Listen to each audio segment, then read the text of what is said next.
This week we've got a tiny short little passage right from the end of chapter 4 of James. We're going to have a quick look at that before we plunge into James chapter 5, which is the last chapter of the book over the next couple of weeks. So today says, "Now listen, you who say today or tomorrow we will go to this or that city, spend a year there, carry on business and make money. Why, you do not even know what will happen tomorrow. What is your life? You are a mist that appears for a little while and then vanishes. Instead, you ought to say, if it is the Lord's will, we will live and do this or that.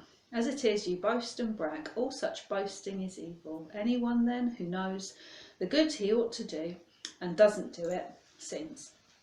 Short and sweet. And I guess a couple of years ago, we might well have thought, well, yeah, James, you might have a point there, because we wander around thinking that everything's going to be okay, thinking that we know what's going to come up the track, thinking that it's perfectly reasonable to make our plans for the coming year, because we know with a high degree of certainty that we're going to be able to carry out those plans. But, you know, frankly, at the moment, doesn't it feel a little bit like James is preaching to the choir there, saying you don't know what might happen? Well, no, we understand that now. And if we're in a position where we think that that our decision-making process is not going to be a little bit different in the future, then we're probably deluding ourselves. I think we've all learned something this year. I think we've all learned that the plans that we make are only necessarily the plans that we make, and we might not be able to bring them to fruition in the way that we once just assumed that we could.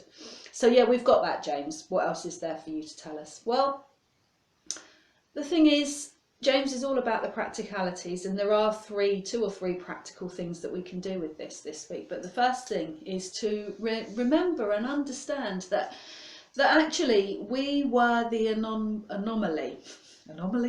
We were the anomaly. So a couple of years ago, we were the people that thought that we could make plans and that basically nothing was going to come down the line that was going to change them.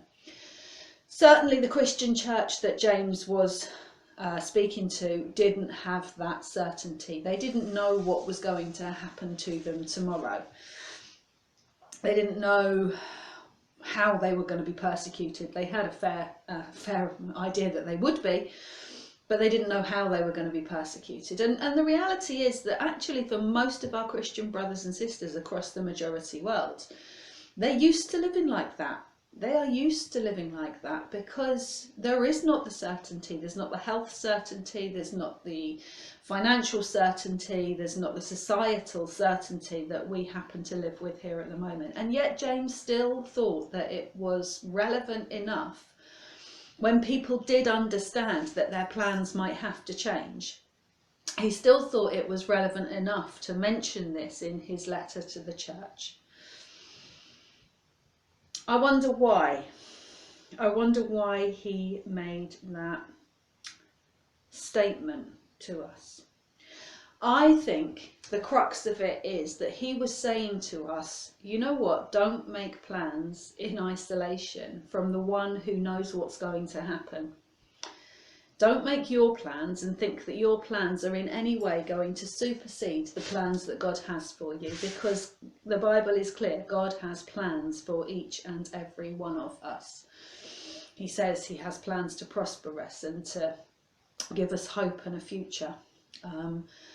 God has his plans, and sometimes we think that our planning process needs to take priority over that. So is James saying don't make plans at all? Well, I can't see that he's saying that, because that doesn't add up with the rest of the characters, the rest of the people that we read about in the Bible. They made plans all over the place. You know, Paul must have planned his missionary journeys, must have planned who he was going to take with him, must have planned where he was going to go first, where he was going to go second, and where he was going to end up. And okay, his plans didn't always come to fruition. That's clear through the accounts and through the letters that he wrote. But he made plans. There's nothing wrong with us making plans. What's the challenge is if we make plans and leave God out of those plans.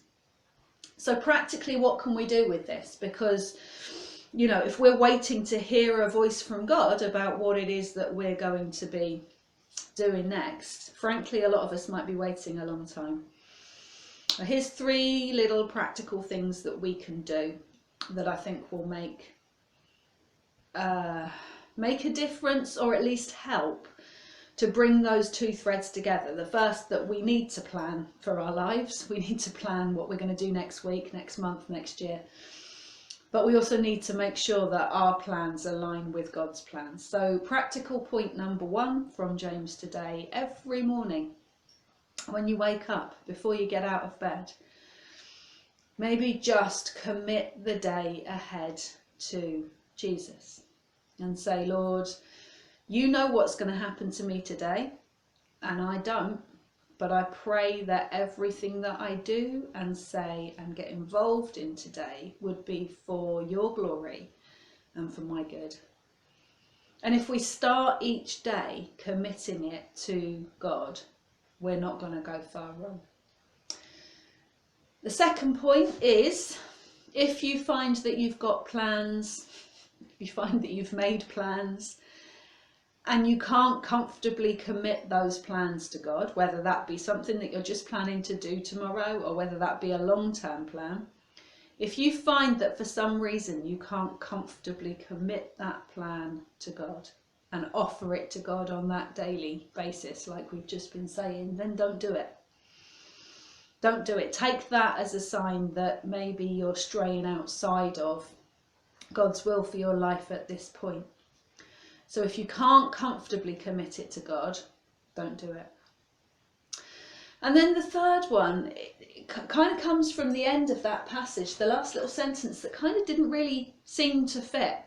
Anyone then who knows the good he ought to do and doesn't do it sins. It's like, well, what's that got to do with me making plans? What's that got to do for, really, it kind of jarred a little bit on the end. It was just like, oh, James remembered that he needed to put that in there somewhere, so he chucked it in on the end of that passage. Well, maybe, but maybe we don't act, maybe we don't make plans, maybe we don't move forward because genuinely we don't know what it is that God is asking us to do or calling us to do. And maybe we don't feel clear, and maybe we'd love to commit our entire forward plan to God, but we're just not sure what it is that he wants us to do at this point. Well, remembering what James says there, anyone who knows the good he ought to do but doesn't do it sins, maybe that will help us. Just do the thing that's in front of you. We don't need a mandate, a clear and individual and bullet from God mandate for everything that we do as Christians. And I'm not saying that God can't speak individually and speak into people's lives on specifics at specific times, but we've already had our mandate to act. We've already had our mandate through Jesus' words in the Bible.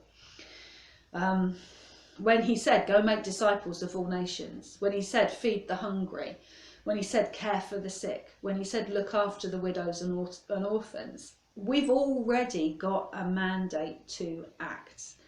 And those things are already part of the good that we can do. And so, yes, maybe we are waiting in a particular time and at a particular place to hear God's voice clearly on what our forward plan could be. But in the meantime, just keep going. Just do the thing that is in front of you and commit that to the Lord every morning. And then maybe as we go along, our wishes, our desires, our own formulated plans will come more into alignment with what God has planned for us. I certainly know that there is no harm and there is a lot of good in committing every day to Jesus. I hope you have a great week. God bless, and I'll be back in a couple of weeks with some wrap-ups, maybe 1 or 2 on the last chapter of James. God bless.